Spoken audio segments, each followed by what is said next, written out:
I am Jack Murphy. This is the Jack Murphy Live Show, and we are back today with a new podcast, reconnecting with an old friend of the show, someone who's been on a number of times. I suggest you go back and listen to the early episodes with us so that you can be up to speed and up to date as to where we're going. So we don't have to do too much of the background. I am very honored and excited and also a little bit terrified to welcome the one and only John Robb to the show. John, how are you doing today, sir? I'm doing pretty good. Tough subject material, but worth talking about. It is indeed. John is the author of a wonderful book that you have to get to understand all of this, going way back into the early 2000s, A Brave New War. He is the author of the monthly Global Guerrillas Report, and he is an expert on the nexus between politics, technology, and war. And we're going to get to all of that stuff today. John, you've really been ahead of the curve on most of this analysis. You're one of the few people, I think, that have put together a really competent and comprehensive framework that we can use to understand what's happening today. And before we get into what's on everybody's mind, of course, which is Ukraine and Russia and the global response and the open source network, open source war that is underway, I wanted to set the stage just a little bit so that, people can give a little bit of context here. And in a couple reports ago, in the Global Guerrillas Report, everybody should get it on Patreon, best $5 I spend every month. We talk about the death of the apex predator and what that means for the environment.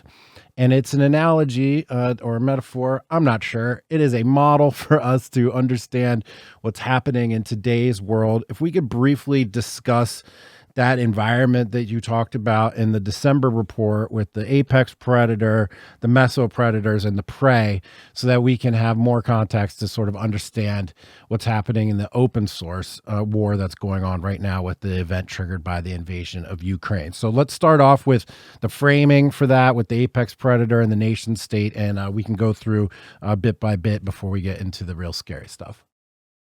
Okay.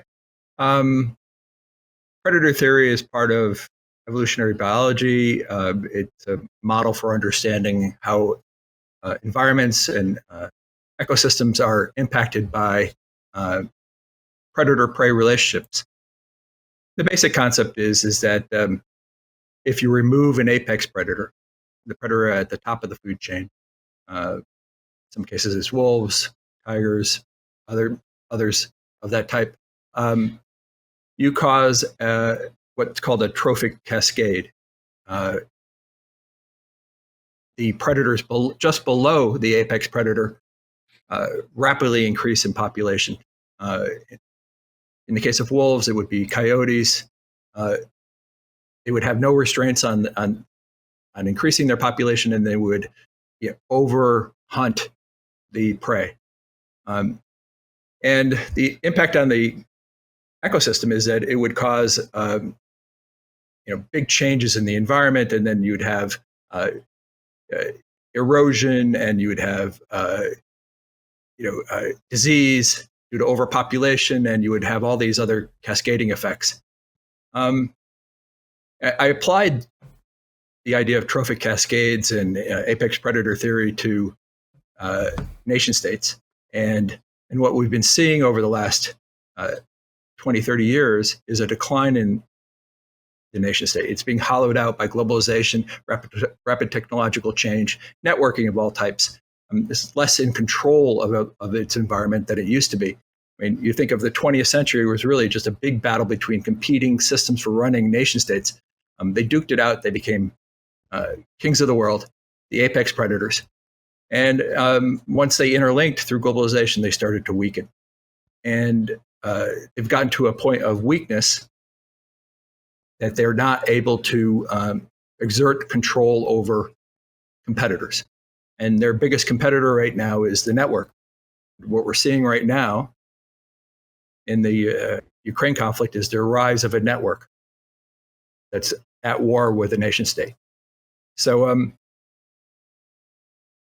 problem with mesopredators, which are the kind of second tier predators that kind of compete for dominance and push out the weak, or what's remaining of the apex, is that they don't have a lot of the controls or restraint that the apex predators have built in to kind of regulate the population, regulate the environment. They don't have the complex social arrangements that limit the size of the population, restraints on behavior, restraints on how much they hunt, what they hunt, and that's not been evolved. That's not been accumulated by the mesopredators. So they just destroy everything in their wake. They overhunt. They kill off the prey populations to the point where there's not enough of them to sustain the population as a whole, of the predators as a whole, and then they die. And there's disease, and there's famine, and there's environmental destruction, and everything goes to hell. So with the rise of networks and the rise of corporations were mesopredators held in check by the state. Corporations are getting more powerful and competing with states, as we're seeing right now. Things are going to get pretty dicey, and this war is starting to prove that out.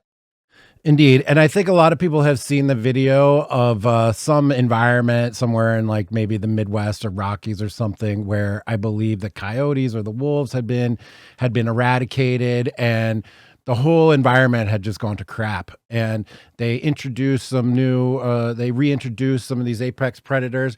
And, a few years later, all of a sudden there was like more bushes along the rivers and more fish in the streams, and everything was just a healthier environment when the apex predator was reintroduced, which may run a little contrary to people's initial sort of instinct or reaction to the idea of taking away the apex predator, the guy that goes around killing everybody and being, the killer. Unchecked killer actually is the one that's setting the stasis point for the environment that has trickle-down effects for everyone involved. And so what we're seeing now, and John, you and I have talked about this a number of times, it's all throughout the Jack Murphy Live podcast catalog, including with other guests as well, is that the nation state, the United States, hollowed out. Its institutions have no longer have the faith of the people, nor the capacity.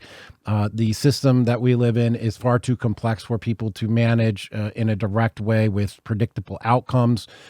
Evidence of this along the way has been things like the mortgage-backed security blow up and the financial disaster, COVID response. I'm sure there's several others. But we've been seeing this pattern play out where the institutions no longer are powerful, effective, or on point. They're actually detrimental. The nation state is a joke in its effectiveness, its capabilities, what it thinks its powers are, what it thinks it can do to influence the world and world events. And underneath in your model, the mesopredators are the networks that evolve. Now, you mentioned corporations as being one of the mesopredators that have evolved, but putting it into context again, and of course I have just sitting right here next to me the 4th Generation Warfare Handbook, which talks very clearly about the rise of other elements as well besides corporations. John, what other elements have arisen, and what are their organizing ideas and principles that create this environment for them being the mesopredator unchecked by the apex at this point? Yeah, I think it's important to point out, though, that nation states, as great and terrible as they were, at least in the West, we had rule sets, we had rights, and we bound them, in chains.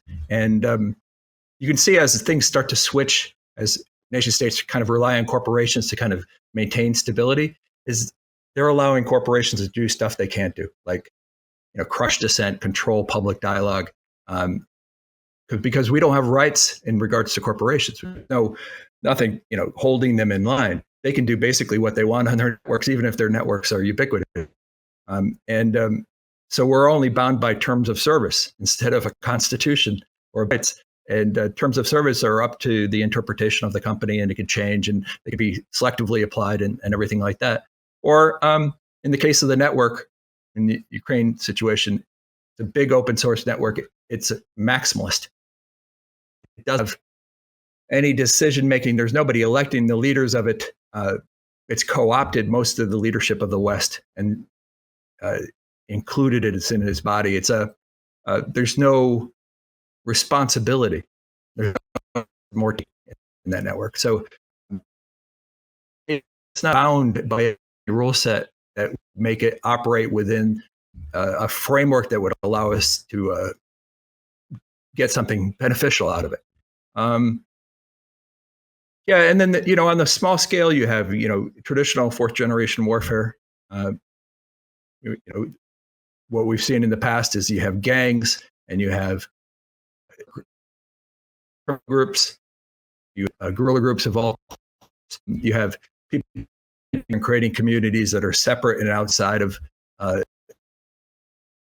the global economy to the extent that they possibly can make it. All of these groups start to, over time, generate a certain amount of legitimacy and loyalty. In fourth generation warfare, you could always see the switch is people switch between their primary loyalty. Instead of primary loyalty to the nation state, they start to shift it to other groups, competitive groups. In the case of the most trusted brand, often is not the military, but it's like Amazon in the US, at least among Democrats. And, when people shift their loyalties, that's a good sign that the nation state is losing its legitimacy, losing its prominence, hollowing out. And it's also self-perpetuating. We saw in the Iraq War, if disruptions start to roll in and you lose electricity and you lose access to fuel and you lose access to foodstuffs and the like, and there are gangs and local militias that are supplying those, and they regularly supply those, and the government's not able to do something similar, people shift their loyalties. They start to move, give their loyalty to the group that's actually keeping them sustained. And then that kind of breakup causes all sorts of fights and problems in the future. It does indeed, and the alliances shift, like you said, towards the utility, or the loyalty and affiliation towards the utility. And we're going to get to this a little bit later, but what is the utility? And well, let's just get into it now. What is the utility that people are finding from the open source war and the alignment with the emergent phenomenon in Russia? Or we can be more generalized about it. What is the utility that they get out of it? Because it's not necessarily providing them food and security. In fact, as we'll probably discuss, it's going to lead in the opposite direction in some cases. Do they even have a choice in their utility or their choice of affiliation?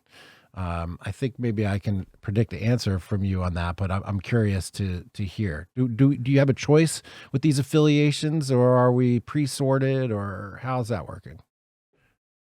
Yeah, what we have lined up against Russia is an open source network, and an open source network is a network. I started working on this theory back in the Iraq War. It seemed to explain what was going on in Iraq better than the traditional analysis, and that pretty popular with the DoD and the CIA, NSA, and that whole crowd, and help them resolve that war. And that open source networks work like this: is that there's a plausible promise, and the plausible promise is a single narrow goal that has a potential of being realized. And that all these different groups, everyone coming to this with their own motivation. And if you put two of those groups or two individuals that are signing up for this network in the same room, they could often just shoot each other, right? But they can come together to work on achieving that goal, that one goal. That's the only thing they can agree on.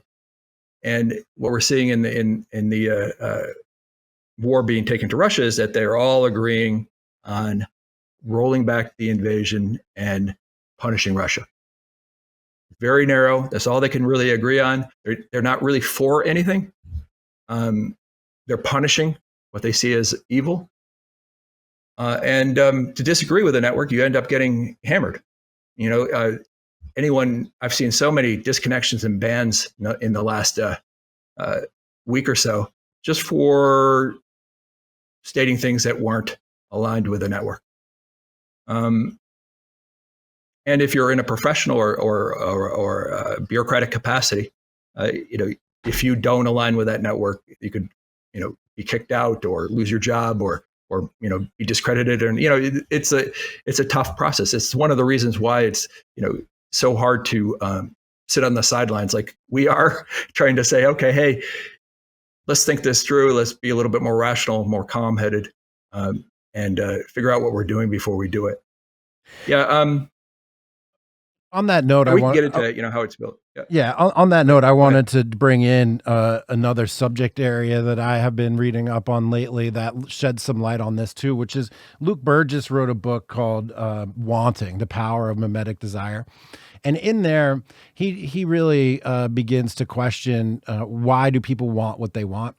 And then he goes through a whole big explanation about the scapegoating process and how we've seen throughout time and history, the scapegoating process is actually a way for groups with competing interests and competing ideas and inherent conflict to actually come together to like expunge their hatred for each other and their conflict for each other and target it on one other thing that is now going to be scapegoated and completely destroyed. And what I was trying to lead us into a discussion of was your ideas of empathetic triggers, and wondering if of our participation in these networks and the plausible promise, what does it mean to us? How does it impact us? To what extent is this a proactive choice? Are we being ushered along? Is free will involved here at all? I mean, I think if you put it in context of how you're describing it, how Luke Burgess describes it in Wanting, I think it's Renee Girard research there, that it's almost doesn't seem like there's much of a choice. You get shown an image and you have a reaction, and all of a sudden you're on a team. Right. Yeah. Pretty clear that we've been rewired. Our minds, I think, differently now that we've been on the network for 25 years now. And this Marshall McLuhan kind of predicted that this would happen. We really didn't see it so much with TV and radio, though it was there. But once we got online, once social networking really started taking off, it's been clear that we think differently. Most decisions right now and the way the public thinks isn't done, offline, reading a book, coming to a considered decision, write an article, or have a long drawn out discussion, drawing up facts and reaching conclusions. It's all done through pattern matching. And the volume of information that we're hit with every day is so great. And it's so intimate because it's like on that phone right in front of you, that the only way to kind of process it is to use a pattern. And you're looking for bits of information that you could put into a pattern. And these patterns are being built by vast groups of people who try to help or try to create a pattern that reflects their view of reality and get people to sign on to that pattern. So what we're seeing with a lot of the online networks that have been formed is that, and they become very tribalized based on these patterns. And these patterns aren't about what you're for. They work best on the online environment, describing the patterns of behavior and speech, et cetera, of the people you hate, of the things you hate. So we'll see kind of an anti-racist tribe. They're not, if you ask anyone in the anti-racist or the anti-colonialist or anti-patriarchy or anti-fascist tribes, they can't tell you what they're for. There's disagreement among all these folks. They can tell you what they're against. They don't have a common sense of what is a just society, but they do know what they're against. And the way you gain adherence with this and add people to this tribe, and we're seeing it effectively used in creating this open source war waged against Russia, is that use empathy triggers.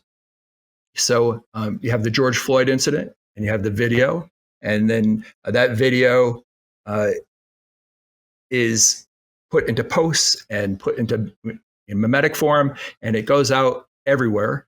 And people, when they're pattern matching, a lot of their safeguards for protecting themselves against empathetic transfer are gone. It's right on their phone. It's right next to them. They absorb it. And empathy, a lot of people think it's like sympathy.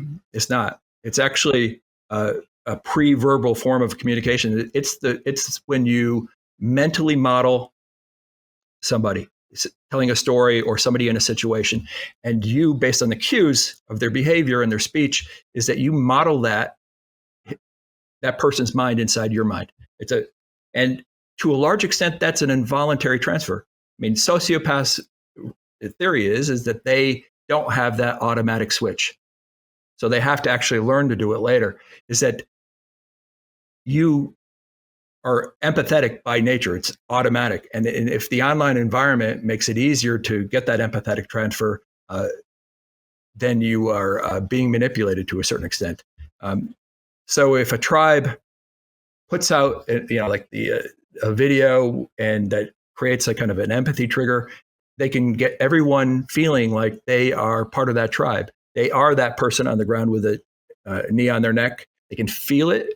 They feel the anger at the police officer. They feel the anger at society in general. And there's a tribal connection. There's a fictive kinship between the person being attacked and you.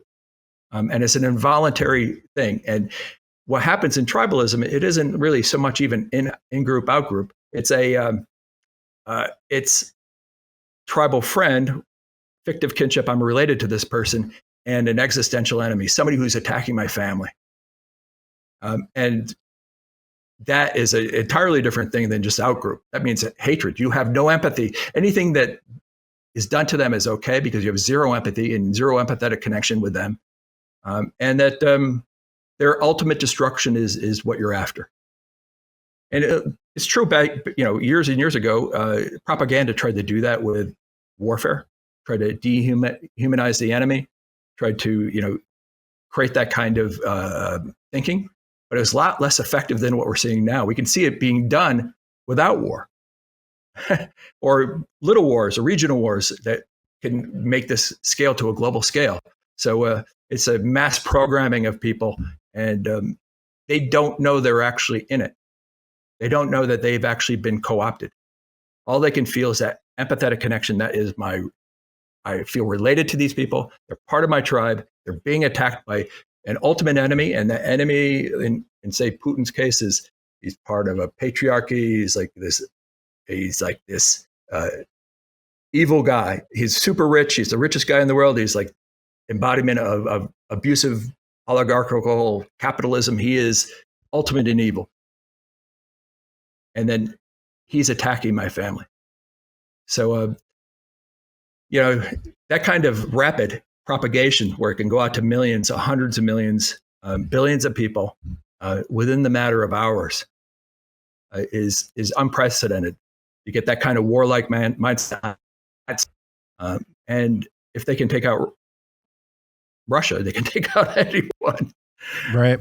Or anything.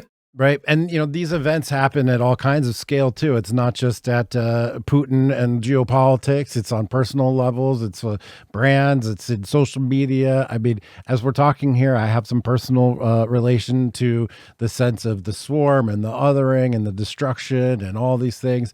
I've experienced these network swarms in more than one circumstance, as a matter of fact. So I've seen how it plays out personally myself. To get us back a little bit on the path that I had laid out here, because we're still going to get to all this same stuff, but the nation state hollows out, the networks become very powerful. Other countries have seen this as a possibility for the future. It appears as though the United States isn't necessarily super prepared for this, but China and Russia have both taken steps to sort of evolve their ideas of what the nation state should be in this environment.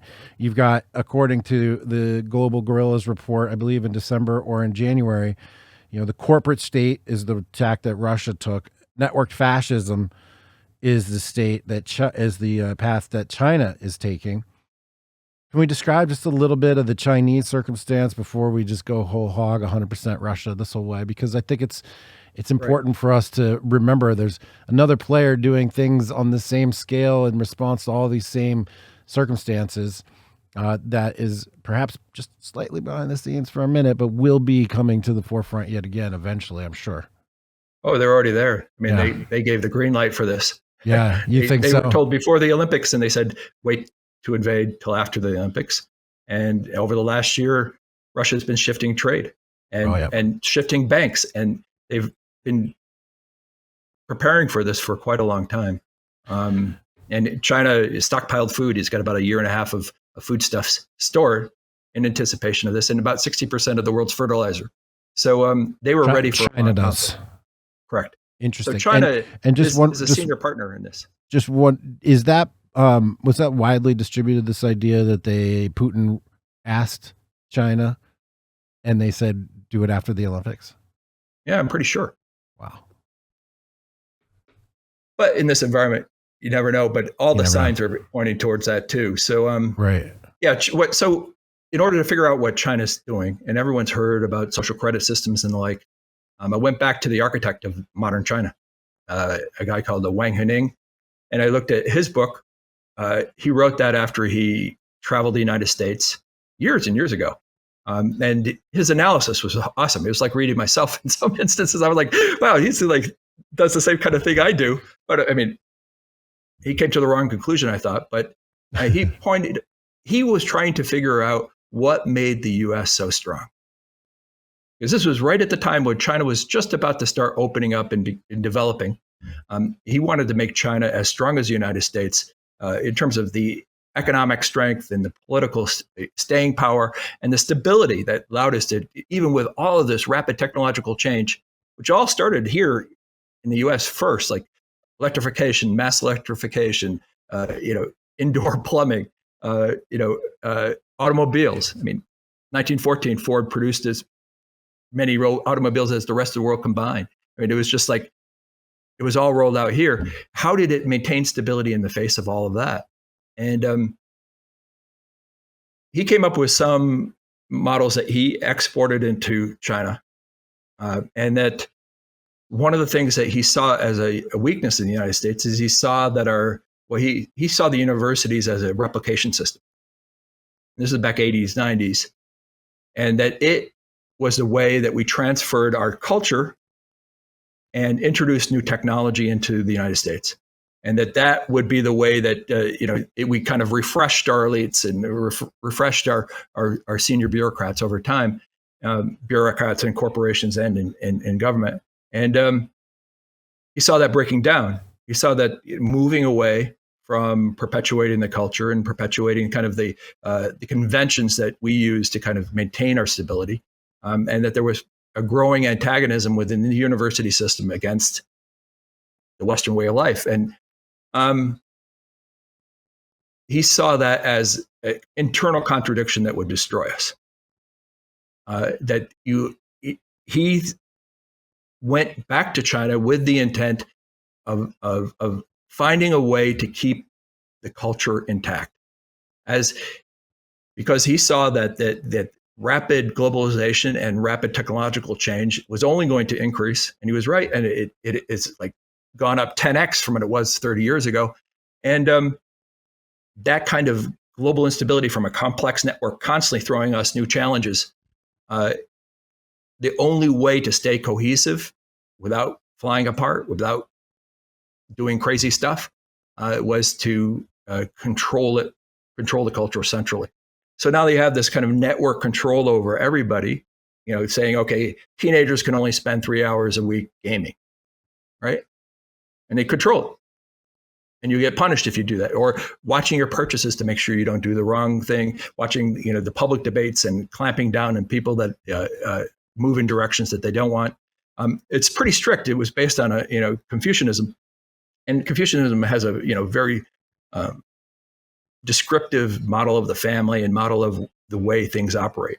A lot of the destruction of the family we saw in the U.S.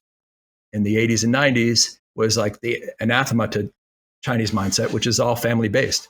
And the whole system is family-based. The bureaucracy was built to actually be a neutral arbiter between family competition.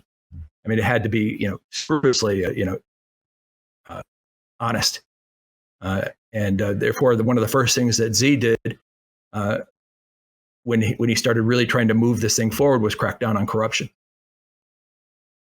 But the problem with that approach is he didn't really think through the long-term implications of it, is that if you lock everything down to a narrow cultural specific view of the world.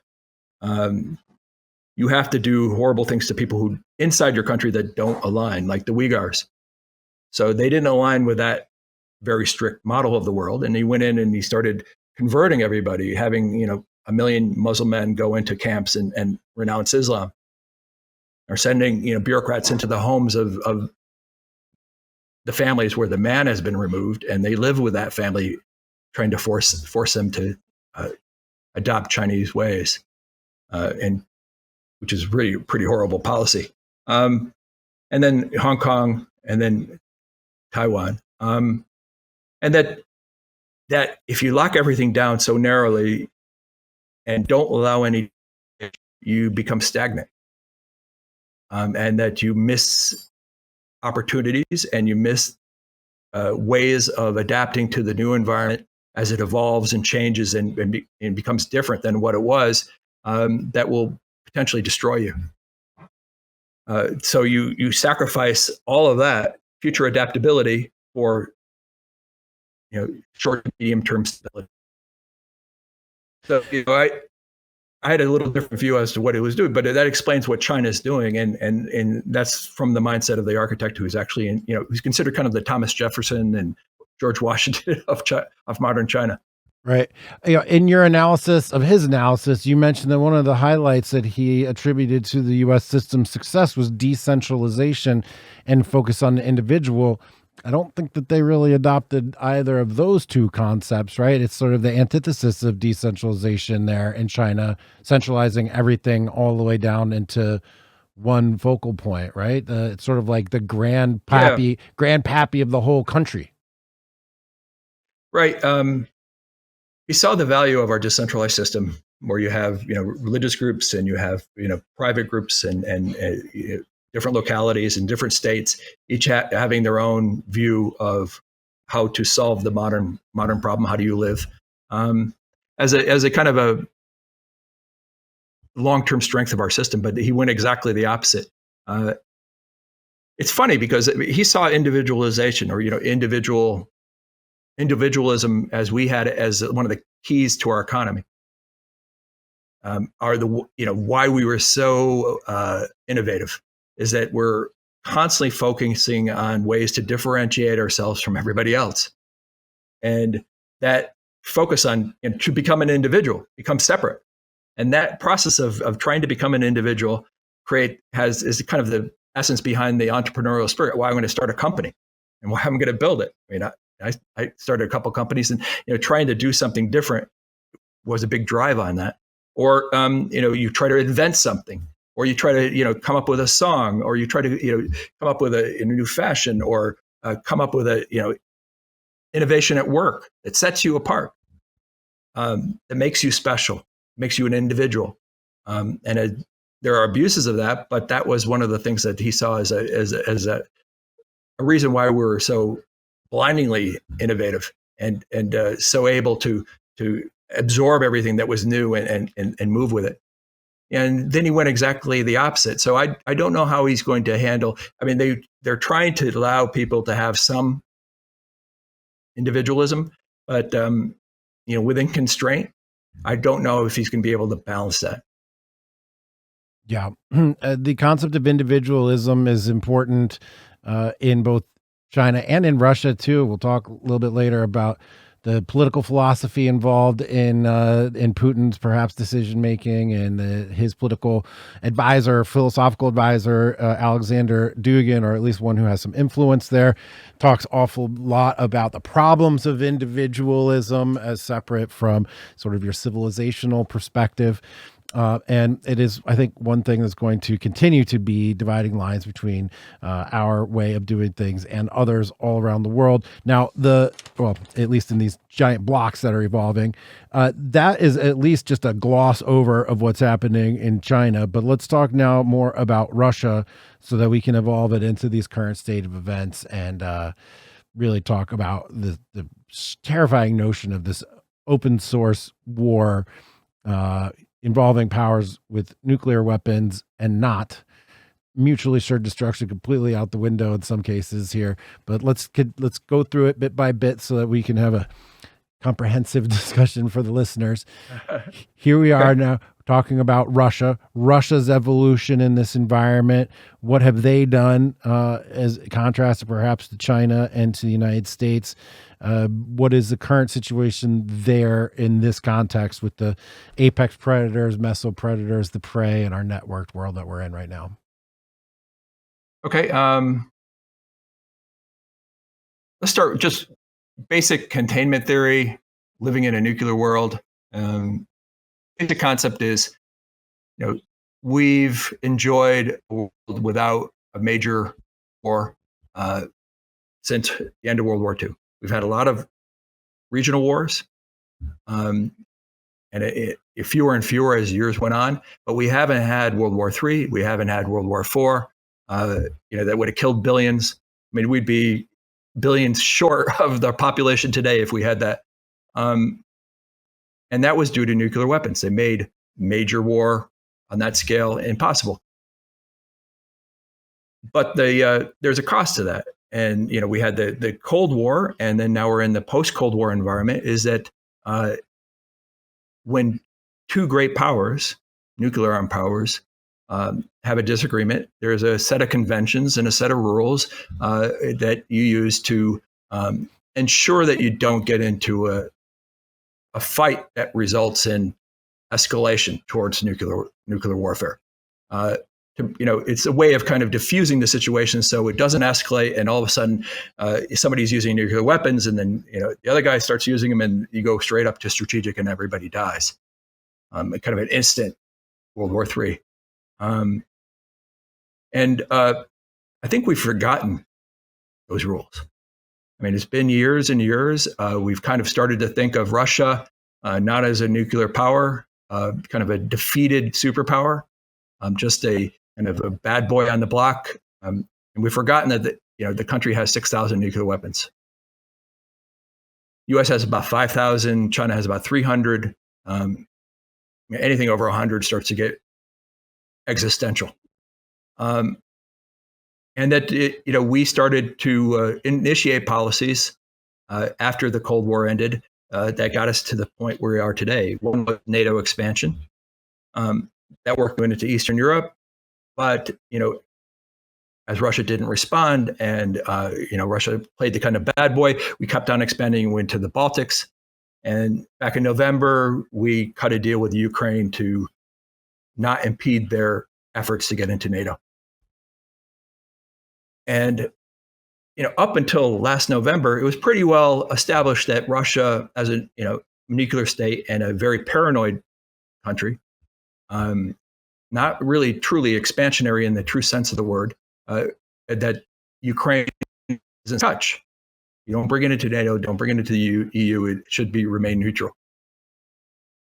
And you could battle it out on the sides, but it's an unfortunate place to be. But just due to the constraints of history, they are right next to Russia, and it has nuclear weapons, and it has certain proclivities, whether you agree with those or not. And we kind of broke those rules. And so up to 2 days before the invasion, Putin says, "Okay, will you take NATO off the table?" And Biden says no. And Biden anticipates, and his team was that Russia was going to do nothing about it and back down like they always do, like they did with the Baltics and everything before that. And they didn't.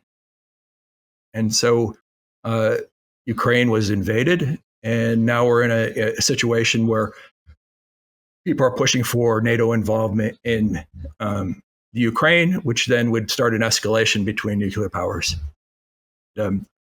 We just really, people have forgotten that things can get out of hand very easily. We haven't involved ourselves. We don't have Russian pilots, Russian forces fighting American forces on the ground. It was something that we did not do because we knew that if enough people on one side or the other, Americans or Russians died, then the nukes would come out.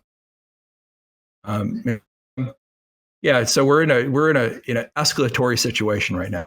And then this network appeared almost instantaneously. And that's a whole. If you want to kind of refine the question on that, go ahead. Yeah. So, in some ways, the Russian invasion was sort of foretold by history. I mean, Madeleine Albright in 1997, I believe, gives a statement to the UN saying, "We're not going to let Stalin be the one who decides the borders of the World War II, the end of World War II."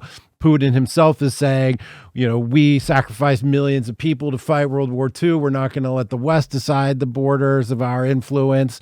And I think Putin was pretty explicit about about their desires along the way, and it seemed like you can look back and see that this may have been foretold. And if you put it in context with Duginism and civilizational and large space occupation, this they believe this to be, I think, their destiny in many respects. But we're talking about the networked element here. Seemingly overnight, as you said, all around the world, corporations and associations and individuals were united in their opposition against Putin.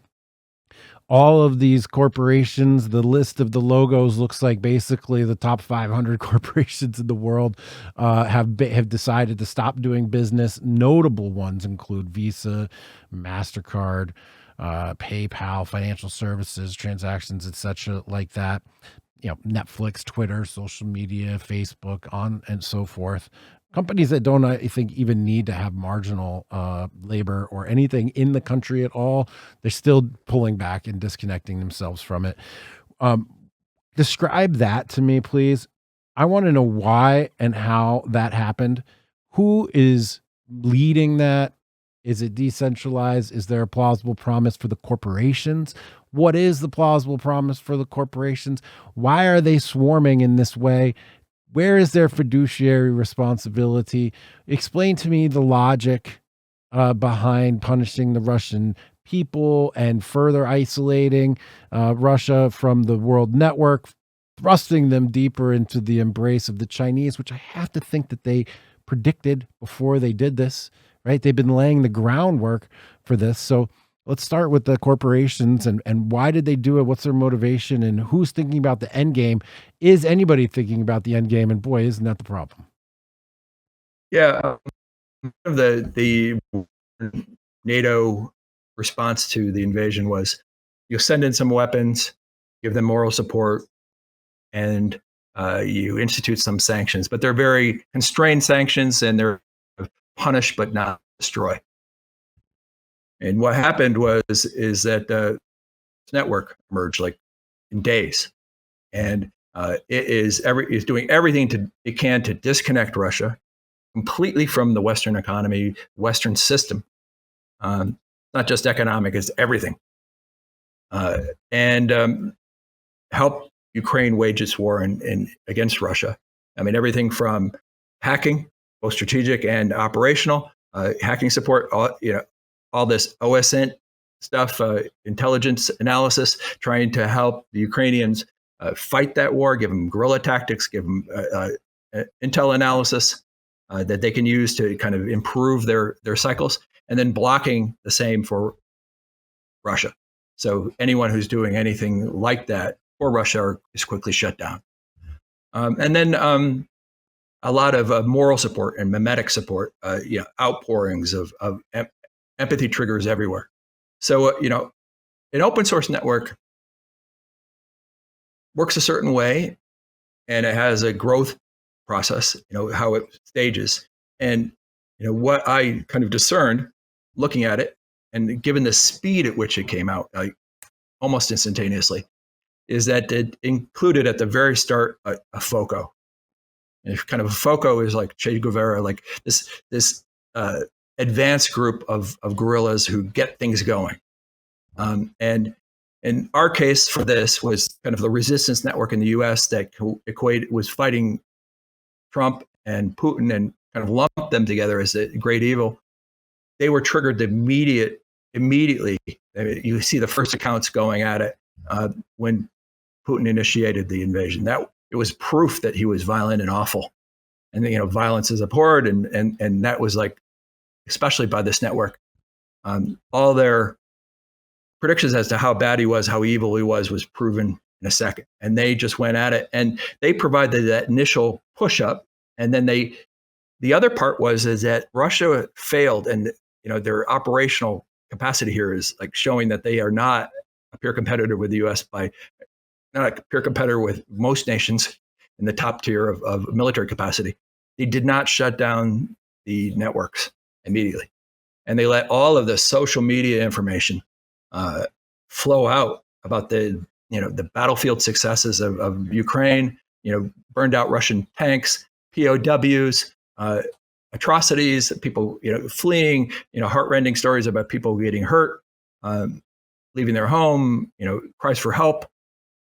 All of that turned into a set of empathy triggers that were spread out everywhere, and everyone just immediately had a connection to the people in Ukraine. I mean, it was like we're related. There's a fictive kinship here, and they're being attacked by the ultimate evil. One thing also, so that provided kind of the goal and one of the escalators. Another thing on an open source network is it has to have a plausible promise, like it has to be achievable. And the plausibility was proven by the battlefield successes of Ukraine and the rise of Zelensky as a charismatic leader. And he showed that they could potentially win. And that plausibility is that they had a fight in them. They could actually win on the battlefield, serve to cement the plausibility of this goal that they could win a war in the Ukraine and win a war with Russia. Let me interrupt you for a second. Why do you think that Russia didn't disconnect communications when they invaded? You don't think somebody somewhere in the Kremlin was like, yeah, but Mr. Putin, there's Twitter. We have to take them offline. We have to take out the internet in the country. We can't let this idea escape that the Ukrainian people can survive and that Zelensky is a good guy and that, we're going to lose our friends and sympathy around the world if we don't just black out the country for a little bit. Nobody suggested that to him. Is that an ignorance, an arrogance, a blind spot? Maybe it's strategic. What do you think? Yeah, I think the plan that was drawn up assumed a rapid takeover, that they built it based on rapid maneuvers, and that they wanted to minimize civilian casualties and not appear overly aggressive. They thought to a large extent they would be met with open arms, kind of like the U.S. thought they were going to be met with open arms in Iraq. It turns very quickly, and in this case, it turned instantaneously. And so leaving the social networking open was kind of just like it's an advertising vehicle for how effective they were, and if you think of in terms of maneuver affects your and rapid disruption and rapid transience and the like is in the psychological realm of warfare. So what you do is you range deep in behind the enemy, and you want them to lose the ability to make decisions, lose the ability to think clearly, and that any report of we have a Russian tank column here or there and everything, it would cause fear and chaos. And people would, at the front on the eastern side of the country, would all of a sudden go, we're about to be surrounded. We're going to retreat. We're going to, let's head back home or head back. And people inside of the country would flee the country immediately. There would be chaos. And then the country would fall almost immediately. But they got bogged down. And Ukrainians had been beefing up on how to use our RPGs or and PGMs and everything that they could have on there. All these like smart weapons that made it difficult to traverse terrain easily with mechanized forces. And so it backfired, and they were really slow to adapt to changes. They didn't have a large enough force also at the very beginning, which kind of showed that they were thinking that it was going to be fast, it'd be easy. 200,000 people would just quickly go in. They'd cleave off portions of the Ukraine and then leave. I think that I've read analysis that have said Putin is used to doing security measures, right? In various spots around the world. He has, Chechnya, for example. They weren't facing a full army. They weren't going, it wasn't a big old world war for them. It was a Right. security operation. Perhaps they perceived this in a similar way. I can't help but think that somebody somewhere in Putin's world was like, they had to know this was going to happen. They had to know the response, the social media response, the corporate disconnection, the rise of the open source resistance to them. In fact, the actual continuation of the same quote resistance that's been in place, anti-Putin, anti-Trump, COVID maximalist resistance was already there. They were already just like frothing about, like ready and waiting for the next thing to get all crazy about. I I can't, and maybe I'm just giving them too much credit. I don't know. I just feel like they had to game this out in a way that maybe we're doing what they want us to do in some respect. Well, two things is they didn't spread news of the information that they were actually going to invade widely within the leadership. I mean, outside of the leadership, I mean, very very small number of people knew that they were actually going to pull the trigger on this. So there wasn't all the kind of bureaucratic munging of the information and doing the analysis, trying to figure this stuff out. And I don't think they had any idea that this network would do what it did.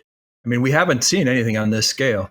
I was kind of predicting that we'd see a network like Israel at some point. I mean, some kind of overreach, bombing kids in the Gaza Bank, causing some kind of incident where there's like this fictive kinship formed, and it would be this big disconnection. And battling it out inside the media, and it would like be this whole thing where it actually the network kind of consumes it and changes the whole dialogue on what's going on in Israel space. And so that was even limited compared to this. I never thought they'd take on a nuclear power, but yeah, I don't think they anticipated this. I mean, no one did. No one even knows that. Some people in the West think it's just they're being effective at persuasive. They think they're leading this. They're not in charge. No one's in charge of it. This thing has gotten to a scale. There's too many participants. It's co-opted the leadership. I mean, some of these guys have gone all over. I mean, they've created the empathic connection. They've been co-opted by the network. They're pattern matching. They can't see this conflict as anything other than the way the network sees it. A lot of the leadership and senior bureaucrats are already on board with that. They're not thinking independently, not thinking in terms of the last 80 years of keeping a nuclear peace. And they, what it takes to do that kind of clear thinking, that kind of, hard choices you have to make in order to stop things from escalating out of control. And then they're also fearful that if they actually try to stop the network, they stand up in a position of leadership and say, wait a second, let's not do this. Let's leave it out. Let's create a way for Putin to extract himself, that they would be attacked en masse, politically, fired from their jobs, whatever. They would be ostracized and destroyed. And some, like Boris Johnson, for instance, he's trying to lead it. And one of the ways you lead an open source network is that you innovate. You come up with new ways to advance it towards its goal. So, trying to formalize the ban on oil imports is Johnson's innovation, and other things that these guys are fooling themselves that they're leaders of the network. The network only gives people conditional leadership. Like you're not leader for life, or you're not elected. You're not appointed a leader. You are only a leader in the sense that you are advancing the goal of the network, and only in that conditional sense. And once your usefulness is over, you're gone. You're replaced by somebody else advancing, coming up with another innovation.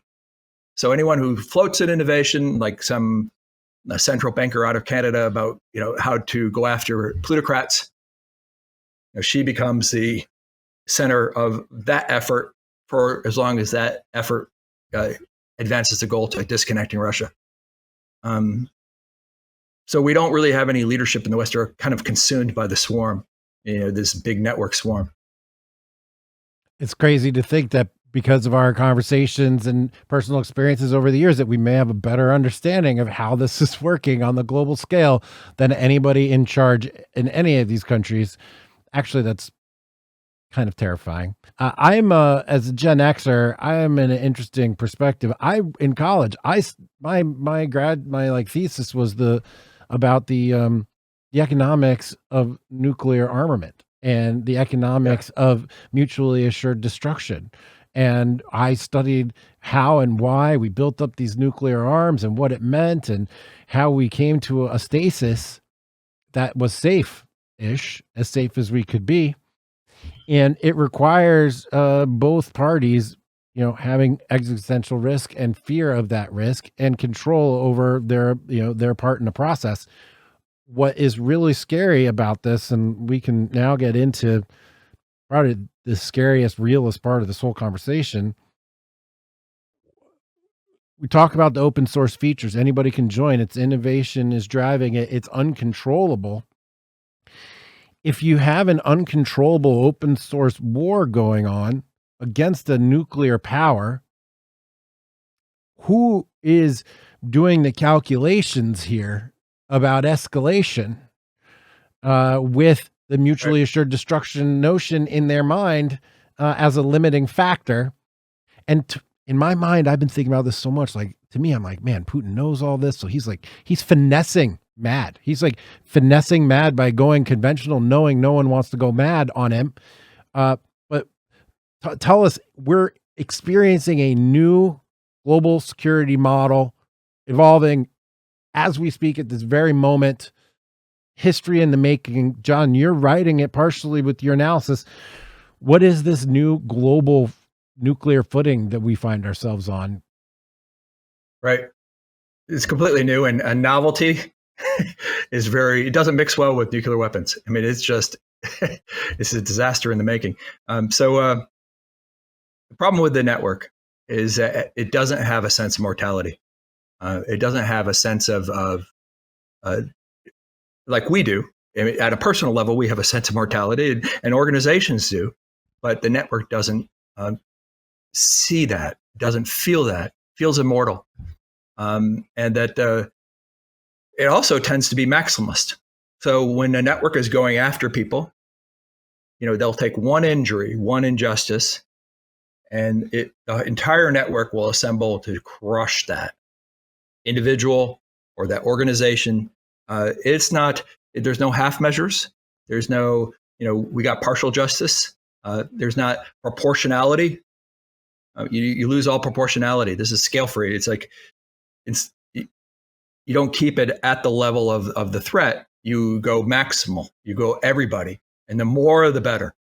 So if you get the whole network to tell that, to focus on that, you can solve it. Kind of a McLuhan would call the kind of we became the global village, but the reality is we became global villagers. So it's just like somebody's a witch, everybody participates in tying him to the stake and then burning him.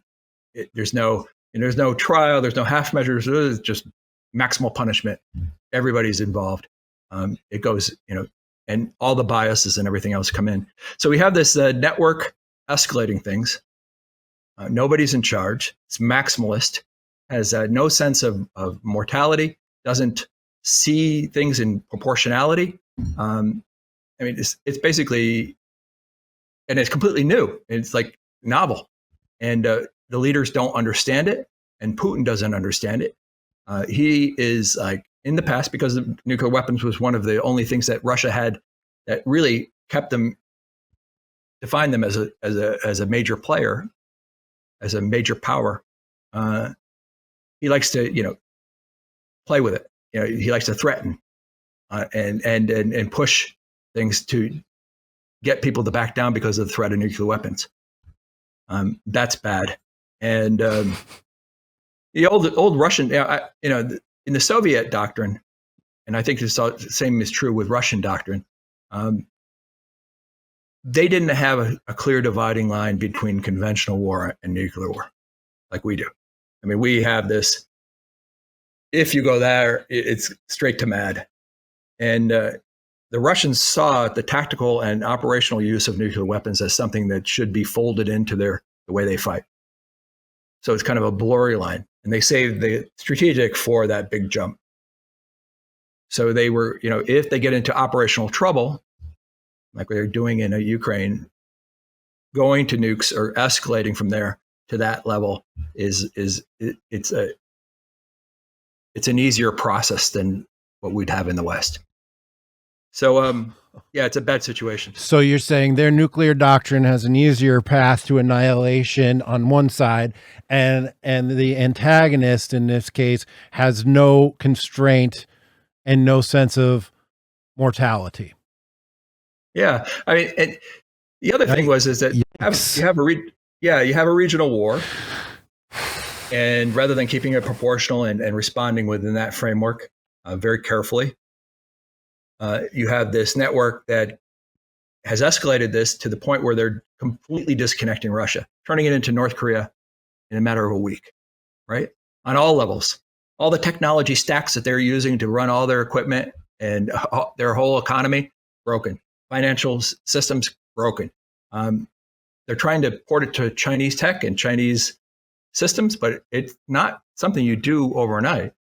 And let alone the loss in the trade and everything else.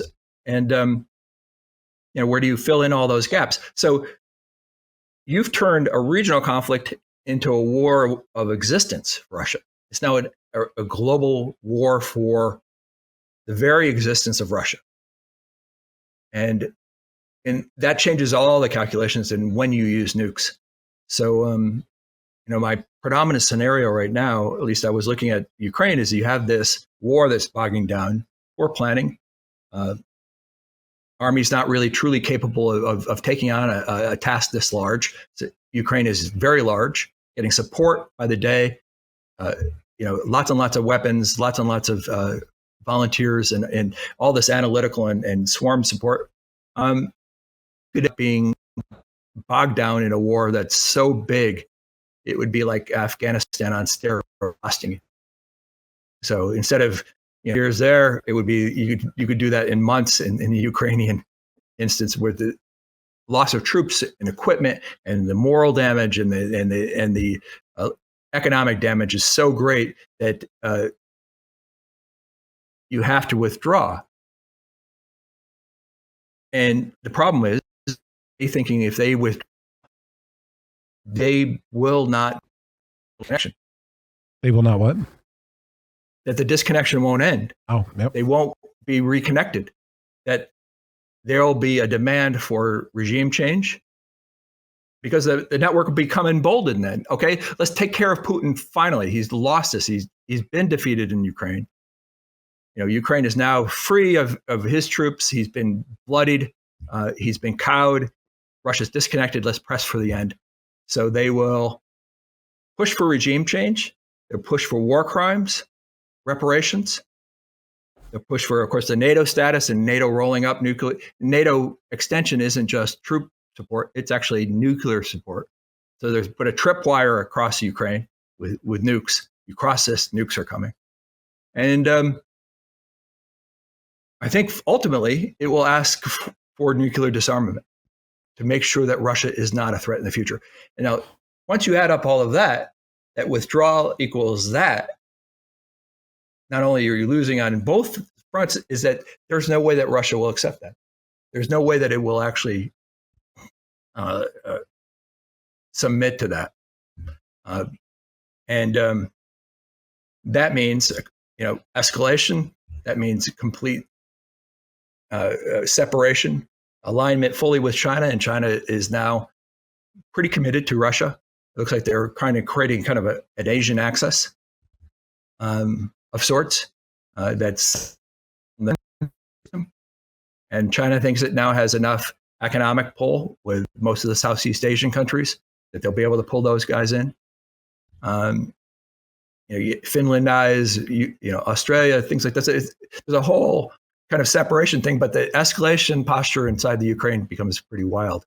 That could be speculation. There's all these bad things that can happen. There could be dirty bombs, there could be chemical bombs, there could be bioweapons, there could be all these things. Once you started to cross into existential territory, existential threat to a nation, all of those become possible. Or you get the tactical use of nuclear weapons in the Ukraine on major cities in order to accommodate a retreat and a demonstration to the West that they're not to be screwed with.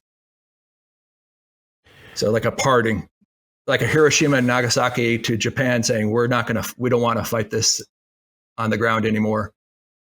This is your future. So choose. Either to force Ukraine's capitulation or withdraw and then make a statement. Here's the dividing line. Here's the end. We're willing to escalate to protect our way of life. This is really troubling stuff, John. One of the things that you have just pointed out, and I was thinking about like Terminator movie, right? It's like right. The global AI is the one that decides to have the nukes. Okay, actually, what we're seeing here is the open source war against the nuclear power, where the open source network will not be capable of providing a face-saving off-ramp to de-escalate, and will push, is your prediction, and it seems very likely to me, will push Russia and Putin to the point that they see this as an existential threat to them. If they push for regime change and then they push for denuclearization, there's no one is going to go for that in the Putin universe. That leads to very terrible decision tree after the fact here. Is there any way to distract this network? Is there any way to show it a new shiny object to put all its attention on? Is there any way to demonstrate its own mortality to itself, which is a non-entity but a collection of entities, which by definition you can't control it? It's uncontrollable. It doesn't even have a leader. But is there a way? This network disruption is victory, right? How we, John, may have an existential demand of us to find a way to disrupt the open source network war that's being waged upon Russia. Right. Wow. I don't think you can. Yeah. I don't see a way to disrupt it. It's just, it's everywhere now. I mean, every corporation, almost every branch of government across the entire West. I mean, there's like, people are thinking of survival strategies. What can I do if it escalates to nuclear war or strategic nuclear war? And I've been down that road for like 30 years thinking about that, and I haven't come up with a great solution. I just basically live my life and adapt as necessary. Yep. It's not like a system collapse. It's not like just shortage in government and some kind of civil strife. This is like a whole different thing, and it changes everything. You don't know where those nukes are going to land. You don't know what's going to happen. You don't know where the clouds are going to be. And do you really want to live in a nuclear wasteland? It's not going to look like Fallout, right? So, then I don't know if you can disrupt it. We're going to have a lot of disruptions here. We're already seeing that, and going through the roof. That's going to cause shortages, rapid price rises in food. We can pay for it. Most of the rest of the world can't. They're going to be hammered because of this. So much of the basic components of fertilizer come out of those countries. Most of the tradable wheat come out of those countries too. So again, China's hoarded all the stores like they hoarded all the masks in January. It went to U.S. warehouses and bought out all the mask supplies. So when we got COVID, we didn't have any. On top of that, they made them all.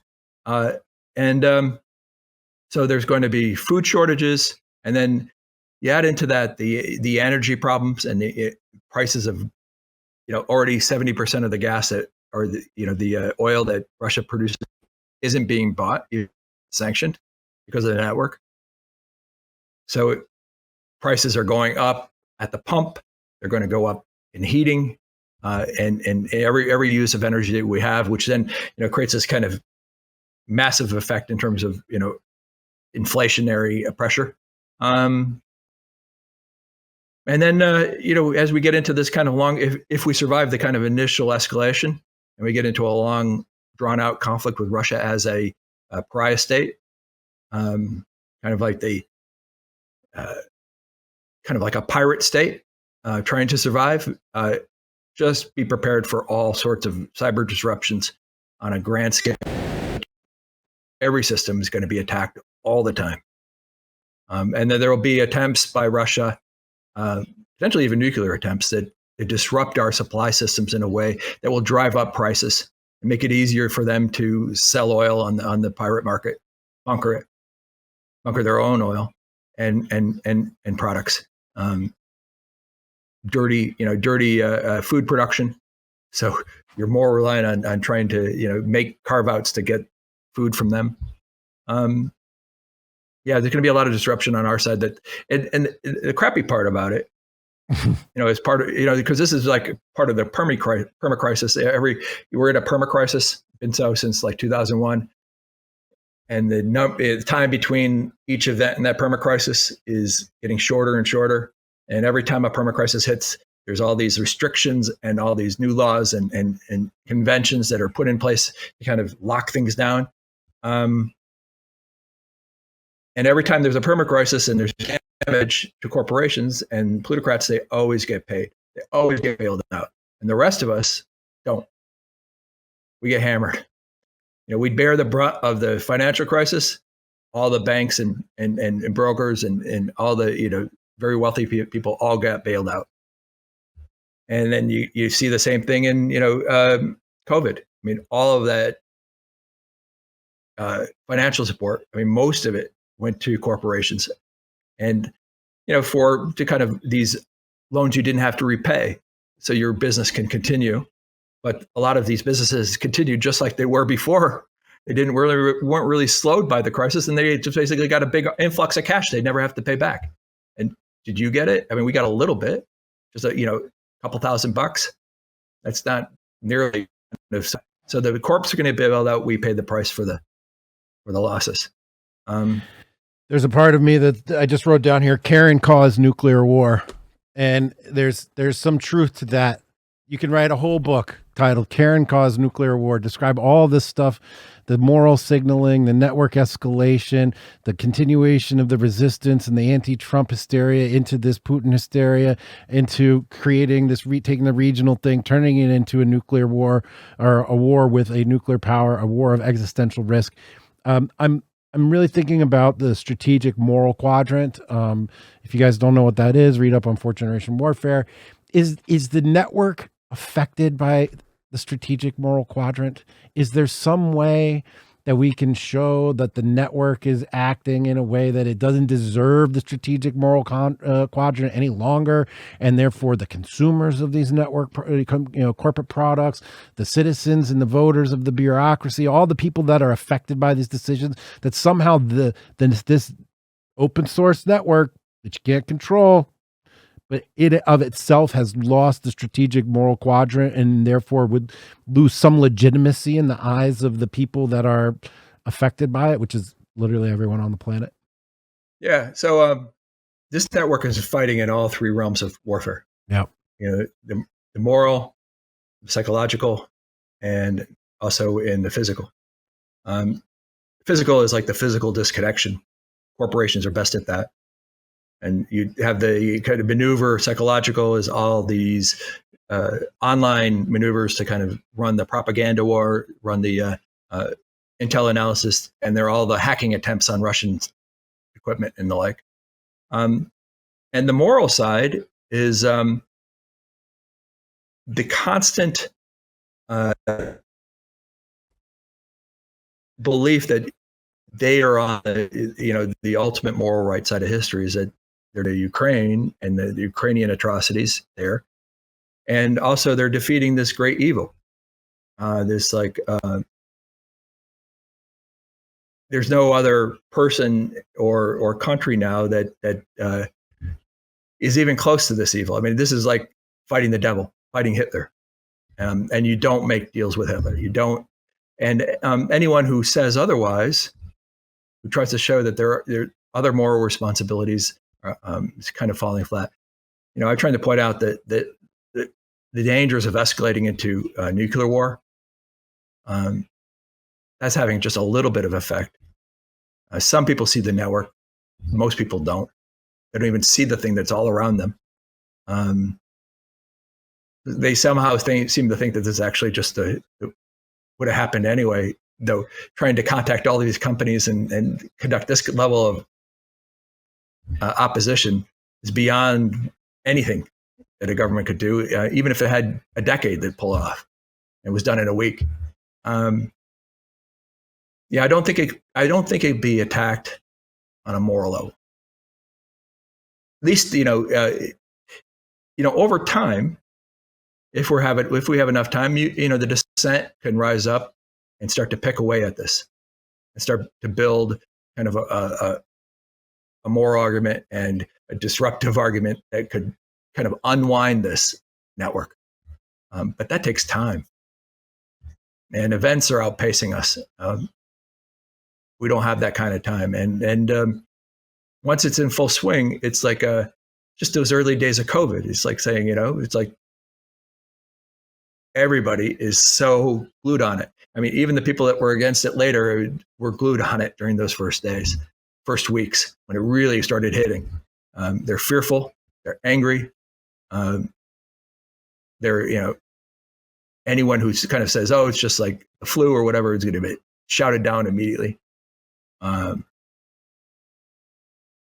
Yeah, no, I don't, we don't have, the only way this unwinds is the dissent rises up in time. John, who do I send the letter to? Who do I complain to? I want to see the manager on this. There's no one to send the letter to, is there? Yeah, there's absolutely no way to turn this off. Big technological changes like this happen rarely, when we get mentally rewired. And the last time this happened on this scale, to this degree, was the printing press. And people seem to think that wasn't a big deal. It was huge. It changed everything. I mean, it's the thing that powered the Reformation and the breaking apart of Catholicism.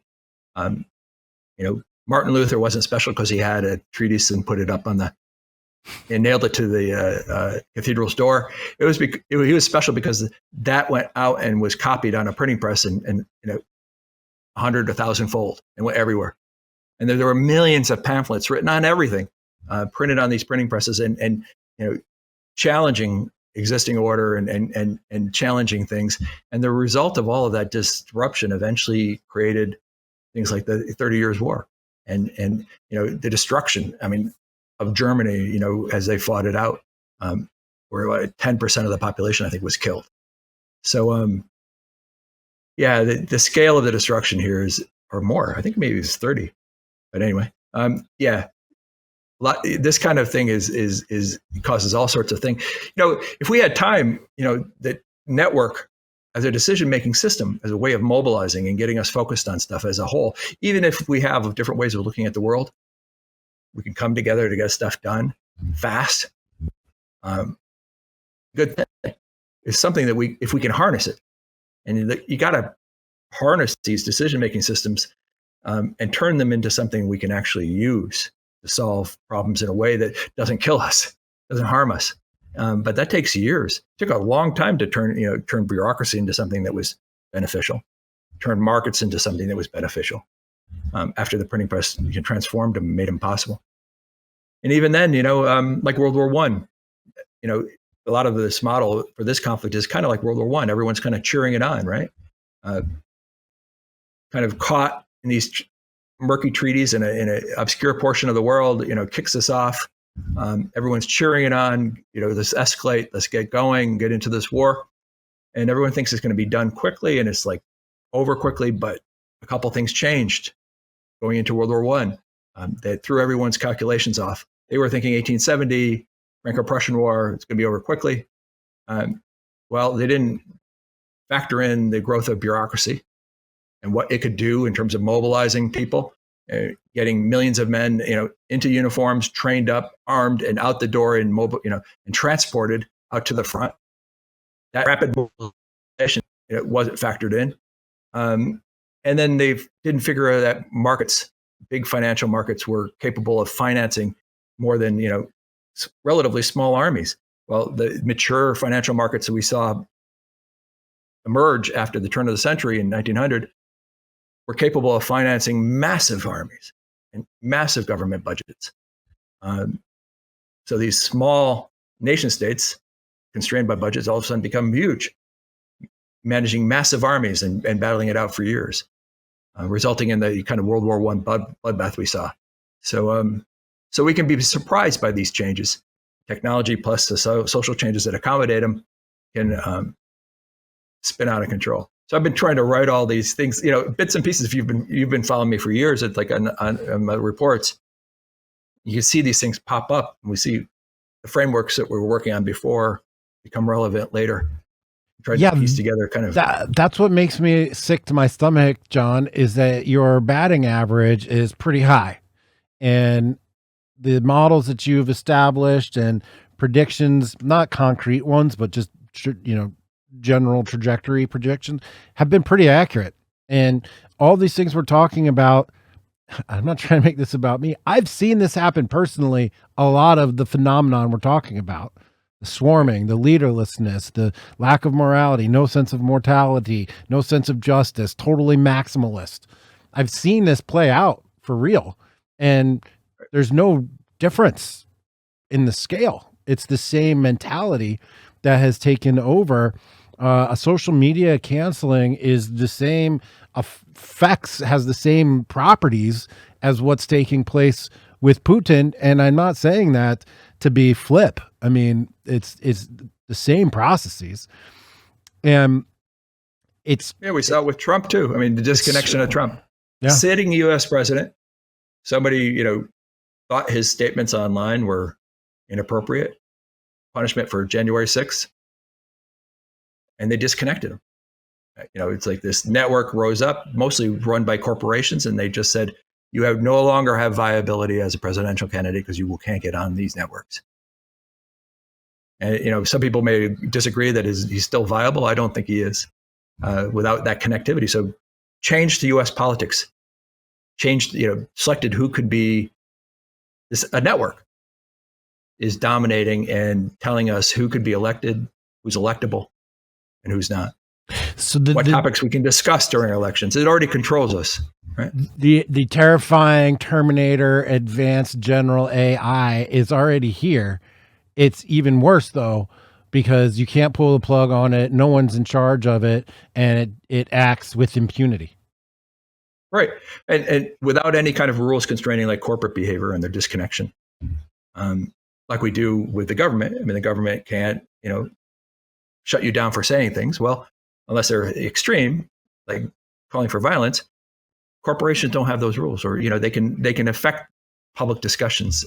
They can ban you. They can control you. They can, if they do it in mass, they can unperson you, make you completely not viable, like they do in China, where you can't book a flight. Excuse me. You can't book a flight. You can't get a loan or have a credit card. You can't get online to the job sites. You can't go down the dating sites. You can't get on anything. So, I mean, how do you operate in the modern world when you don't have access to any of that? I don't think, people haven't really, we're operating in this environment without any kind of basic rules that kind of limit. And push. I did this in front of, when I testified in front of the Senate last fall, and they're kind of surprised to hear it, but is that we need rights. We need online rights rather than these terms of service. Terms of service does not equal the Constitution or Bill of Rights. It doesn't. We need protections, and protections on our speech, protections in terms of we need freedom of access, both as individuals and as companies and organizations, and rules. But only the most extreme stuff can be, banned or knocked out. Calling for immediate violence and that has to be adjudicated in a fair court. that we actually trust, not some kind of Facebook Supreme Court that they built, on the sly, or some director of safety and security at Twitter. That kind of stuff is key, and data ownership and all the things that give us some kind of economic viability going forward. But without those basics, we don't even really have a way to even start addressing this problem. So we'll have to go through all the bad before we end up. Well, first of all, the solution. All the bad involves total nuclear annihilation in this scenario, unfortunately. Yep. And the bureaucratic sclerosis and corporate interests, et cetera, as you know, are going to make the establishment of a digital Bill of Rights and personal data ownership extraordinarily difficult to implement. Right. I'm struck by the network itself as being almost supernatural. It is omniscient. Basically, it knows everything that can be known. Not technically, but like it absorbs all of the out there information. It's everywhere. And it's at this point, the most powerful thing on earth. So it's practically omnipotent. What's your reaction to that? Well, it gets scary. Some people think it's like, okay, the big threat from the network is that they'll figure out how to hack human brains. And like, I'm not really so much even worried about that. Worried about kind of what I call the long night, this kind of lockdown, that it restricts everyone to this really narrow thing. There are things in the medium term that could really be disruptive, is that you could train AIs and machine learning to replicate a lot of this network behavior and act as a Foco and get things started, to manipulate mass human behavior. I don't think it's omnipotent, but I think, the long-term game here, and I think China recognizes this, is that we're building a social artifact, okay, that encompasses the economy, whether it looks like it's going to be crypto. The big central banks are launching their own crypto. We have, external crypto. We have where contracts are written in software and they're living there, and that all becomes virtualized, an artifact, and connected. And then we have society through social networking that is increasingly an artifact connected. And we go into VR and AR and all these other things, and your perceptions become an artifact. And all of these things connect together. And then you start incorporating AIs and other technology to manage it and to mitigate it and control it. And a lot of the internal struggle we see in the US and the West is over who gets to control that. Europe's like saying, that's not going to happen. Let's deny it. Let's destroy this data and hide. Ostrich strategy doesn't usually work. And that here in the US is who gets to set the rules and conditions for how this artifact gets built. What are the protections? What are the limits? What is it aiming for? What is it going to do for us? What is it going to promote? And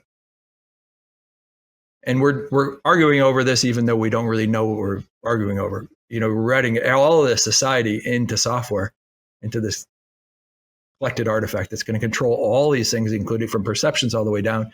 And you'll have people who are disconnected and trying to, stay disconnected, but how do you make your money when everything goes through it, AR, VR, through online, get the job or get a date or anything, and can't really ignore it. So if that's the long-term kind of thing,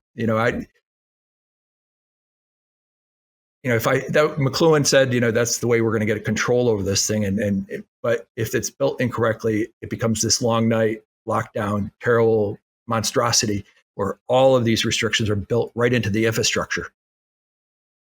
It's not even any central control. It's built into the infrastructure of how this thing works. And try to change that is going to be impossible, especially, if the environment adapts and we require something new to survive in this world, and this thing won't let us adapt, won't let us come up with the ideas or even talk about the ideas that would allow us to successfully adapt to the circumstance. That's like end of humanity time. You can't get rid of this thing. So, it's like people people have a mistake. I mean, I'm going to talk a little bit technology thing, and people who don't like this discussion could probably tune out on it. But it's like, I mean, AIs aren't like this human equivalent intelligence thing that everyone's talking about. You know, like something you're going to talk to. The AIs that matter are the ones that live between us, that manage this social artifact, live in between our economic connections and live in between our personal connections. And they feed off that data. They're symbiotes. And they're, right now, the most complex AIs ever built. Facebook has them, Twitter has them, everyone's building them. Amazon's building them. And they're getting all the money and the love and the attention. And you know, where the money goes is typically what ends up winning the big race. And those things are not going to be like human equivalent types. They're going to be thinking entirely different things, and they're going to manage how we interact together. So figuring out how that works in real time while they're actually doing it to us is extraordinarily dangerous. And trying to get people to see it is really, really tough. You know, say, hey, wake up. Our future is being written right now. I mean, actually being written as code, where these things are being trained. And we can get mad at it or whatever, it's going to happen. I haven't seen anybody dispute what you're saying. I see many people ignoring what you're saying, refusing to believe what you're saying, completely just disregarding it, but not disputing it. So what do you, I'm a dad, you're a dad. What do you tell your kids about all this? What do we tell the rest? What do we tell the listeners? What do we tell them to tell their kids? How do you psychologically manage this scenario, which has me sick to my stomach, feeling it in my stomach, playing this out, talking about it because it's real? What do you tell your kids? What should we tell the children? Well, for the most part, most of my kids don't. I have 4. They're all adults now, all adapted pretty nicely. You know, 3 of them already in the work world, making more than I did at the same time when I was their age, which is good. Healthy and adapted well. And so I don't really discuss this with them. So for the most part, like the bigger picture, except for my son, bigger picture stuff is really, I'm focused on trying to make sure they don't become too disconnected, too isolated. I want to make sure that they have connection to the family and interpersonal contact with the family at least, and try to make sure that they have physical contact with friends and that kind of thing, to make sure that that doesn't get out of control because they are working too hard and too isolated.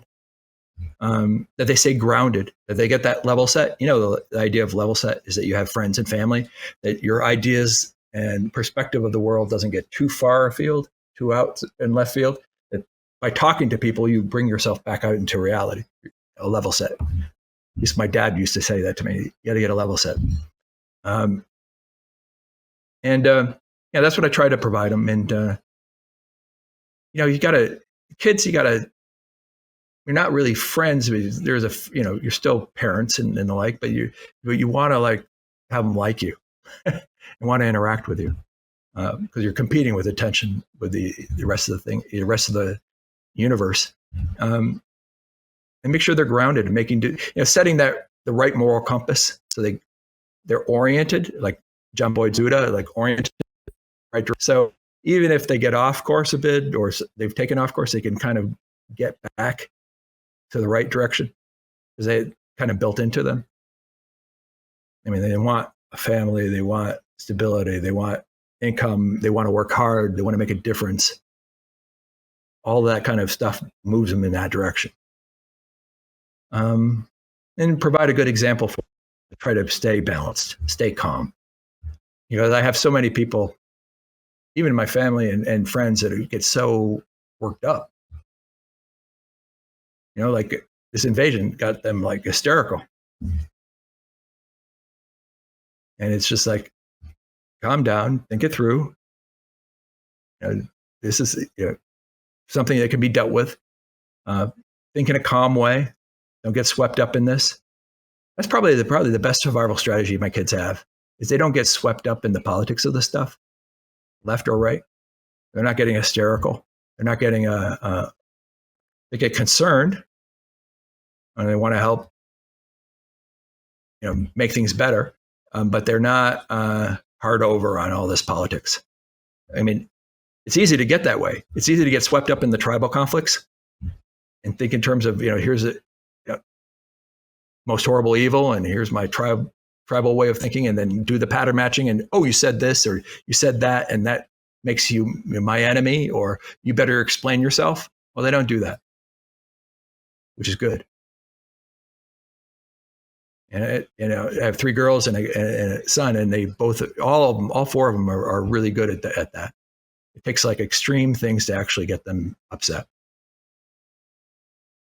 So if you can have your kids like remain calm in the face of this network influence, not get swept up in tribalism, they're probably going to do better and long term. They'll make better decisions. Indeed. It won't be rash. It won't be joint sudden.